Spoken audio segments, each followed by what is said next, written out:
Hello, Western Civ 104. Welcome to the fall of 2021. And I hope that you had been able to enjoy your summer just a little bit at least. It's been pretty cruddy out here. I like the word cruddy. That's a well-censored word, right? I live in Portland right now. And, we've had tremendous heat with no ACs, so it's felt like living back in the 209, but without an AC option. So like my apartment was 125 or something like that degrees, and I had to go to my friend's house. It's just been kind of awful, and and then here we are in this whole pandemic stuff again or whatever. Like, it's not a very, and then everybody's arguing about politics still, and it's like, okay, I'm sure that we're all just a little exhausted, and it's very difficult to focus on school. There's a lot going on. So my goal is to help get you through all of this, because these things have happened to me as well. And just to make clear, I have a daughter who's in her 20s now, but I was a single dad. And I've been married. I went through a divorce. Like, in other words, in my college life, I've experienced a lot of the turmoils and complications that all of you are going through. So what I want you to realize is that if you are working a lot, if you're in the military and you have obligations there, if you have a sick child, if you are dealing with devastation and heartbreak because of a breakup and all this kind of stuff, what you need to do is communicate with me. I cannot magically figure out why you're not doing well in my class. And I have a lot of students, and I try to check up on students who are kind of falling off to the side. But ultimately, when you reach out to me, we can discuss figuring out what we can do to help you stay on track, or to get back on track if you're having difficulty for life experiences, okay? So I just want to make that super, super clear. All right, so how do you do well in my class? Mainly it's going to be video notes. You're going to take a lot of video notes, and those are going to be worth a lot of points. And you're going to have discussions, and then you're going to have papers every Sunday. Now, first of all, I don't use the calendar. So let me make this very clear. I don't use the calendar. You need to look every week. When I open up the class, it's going to say weekly work objectives. And you're going to look on that, and you're going to see. And there's only going to be 2 days that work is ever going to be due. It's going to be due on Thursdays, or they're going to be due on Sundays.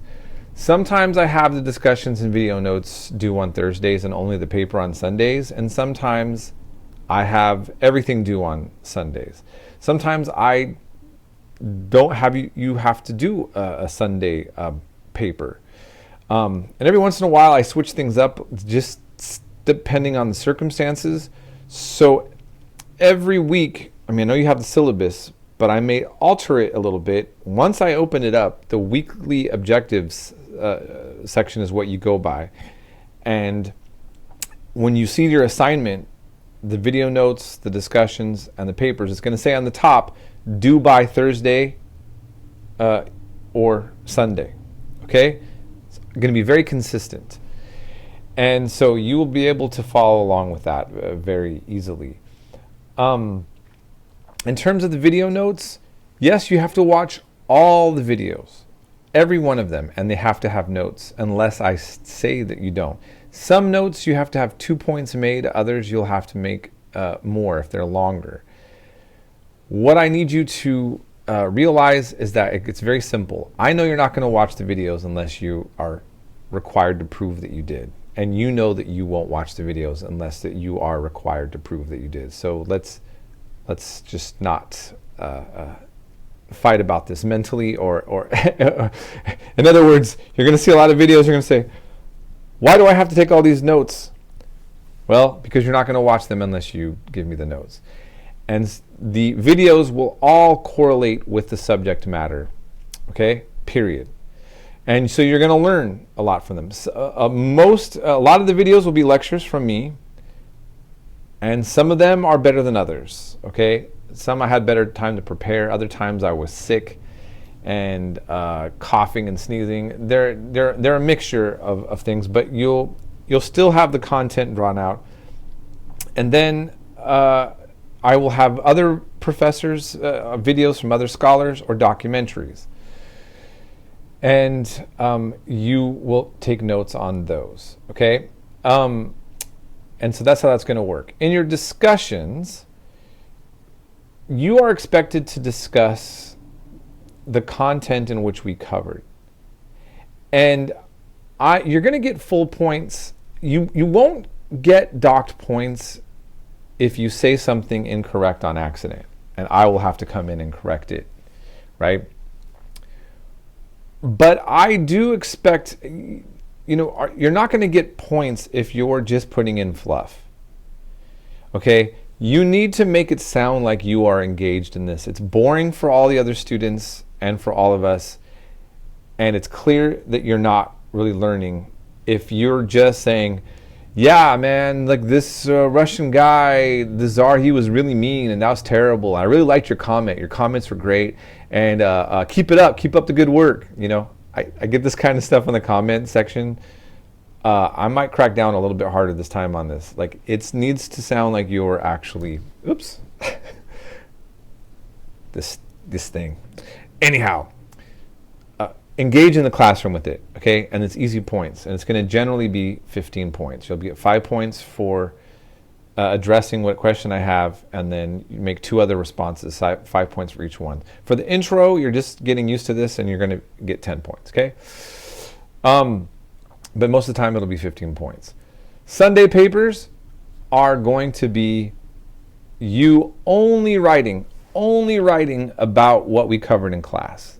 These are not research papers. You will get a 0 if you add anything that's not coming from the modules. So let me make this very clear. What's the point of the Sunday papers? It's kind of the same point of the notes. These are just basically you recapping, showing to me that you learned from what we covered and that you are going to reiterate back to me on whatever topic we have, like a limited topic from the scope of what we covered, that you're going to address that and show that you have been going over everything in the class, okay? That's the whole point of the Sunday papers, nothing else. You have to have dates showing time periods covered, not the date of the day you sent it. A history paper without dates is not a history paper. So it needs to say something about the time period. If there were people being talked about, then you need to name some characters that we went over. And that's what I'm going to be looking for. And then in terms of works cited, normally works cited is something you do at the bottom. What I just need is references in parentheses directly in the paper. So I want proof that you are just utilizing the material. So normally where, let's say in a paper, if you just utilized video 1 from me, a lecture, at the end of that part you paraphrase, and you should know what the word paraphrase means. If you don't know, look it up, paraphrase, look up that, okay? If you paraphrase or you have direct quotes, from whatever video was used, put video 1. You could put Pollock video 1 or the documentary that I have, or it should just simply be clear where you got it from. I'm going to give you an example at the end of this announcement showing you what I'm talking about. And that's how it should be done.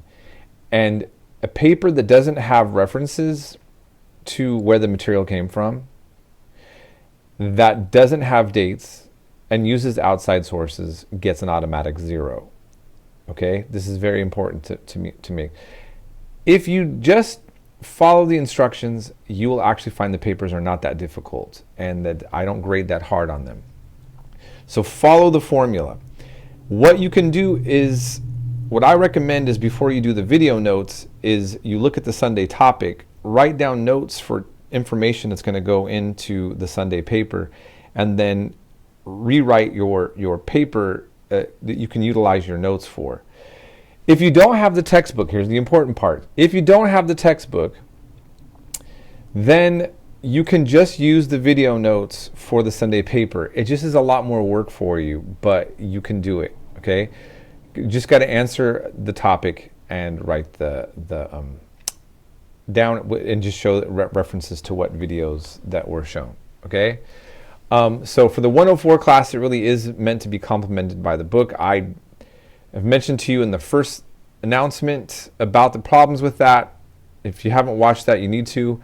This is the other thing. You are required to watch all of the announcements. All the announcements I have will be relevant in regards to this class. When you ask me a question or you say you didn't know about something that I addressed in an announcement, this is not good for you, okay? You need to, this is showing you're not participating in the class, all right? So I have all students all the time telling me, Mr. Pollock, I don't have time for announcements. No, what you mean is you don't have time for this class because you're writing to me asking me a question that was already answered in the announcement if you just followed up with what I'm saying. So this is very important to me, okay? You've got to do that. Now, I will try to make them a little bit briefer when I can. So here we are, already 11 minutes into this. So having said that about the structure of the paper, I just want to say a few things about this class and what to expect in Western Civ. So first of all, I feel really awkward to bring this up, but I feel like I kind of have to. Someone brought it to my attention that recently somebody posted on Rate My Professors that I had misinformation and conspiracy theories that went unchecked in my class. Now that was for the 105 class. Now, it's okay whether somebody or not likes my class or not. They have a right to that. That though makes it look like if somebody is trying to see what to think about my class, am I somebody who is credible or not? I'm going to assume, give that student the benefit of the doubt, that they were worried that if they confronted me of what they felt was misinformation or conspiracy theories, that maybe that would affect their grade poorly. I know for a fact when I was a student in college that there were sometimes professors that made you feel like if you didn't agree with their politics or just them in general, that you were kind of at risk for your grade to be lowered. And I wanted it to be very clear that that's not the case. That's not going to be the case with you in my class. I've had many students who engage quite passionately with me about certain political viewpoints that they have and a way that it tilts their view of history. And we did not agree on those interpretations, but they received A's in my class because they participated following the instructions of the class. So I hope that that's really clear for all of you.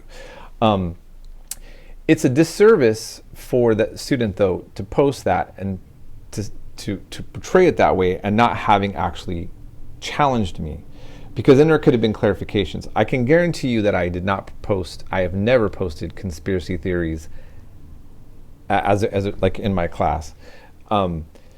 Conspiracy theories are basically when you have a theory that could be true. Let's say JFK's assassination. I've looked into a lot of different conspiracy theories, and they could all be true. The question is, do you have substantive information to actually like make that interpretation definitive? And a lot of times not. And there's a whole lot of historic events that, I mean, even now, America's divided on the last presidential election. And it's political to even say what is a conspiracy theory. And really, this is what it comes down to the heart of. I'm pretty sure that the student was really saying something about my political views, or that there was something brought in there that they found was politically skewed towards one direction, and henceforth they just labeled it a conspiracy theory. And that can happen from people on the left and the right. What I'm just trying to make it clear to you all is that I'm trying to give you the most quality information that I can get, and I'm giving you consensus views. Consensus views mean, you know, what the textbooks are saying, or what we have a general knowledge of history and the best information available, and what the majority of scholars would say. Sometimes I will give you an expression of something that is maybe not the consensus view, but I'm trying to draw that to your attention. So conspiracy theories, no. Now, misinformation. They talked about unchecked misinformation. Again, I would like to see where that's challenged. Look, only your math class will come up with something that doesn't have misinformation. 1 + 1 has to be 2, okay? But in history, you're going to have people debate about a lot of things that are controversial topics, and you're going to it's really like a court case. Somebody's going to have a trial, and there's going to be a case made, and someone's going to be determined as guilty or innocent. But we all know that sometimes a court case is wrong, okay? So in this case, this is college, and challenging ideas is what college is about. So I want you to realize that that's what you need to do.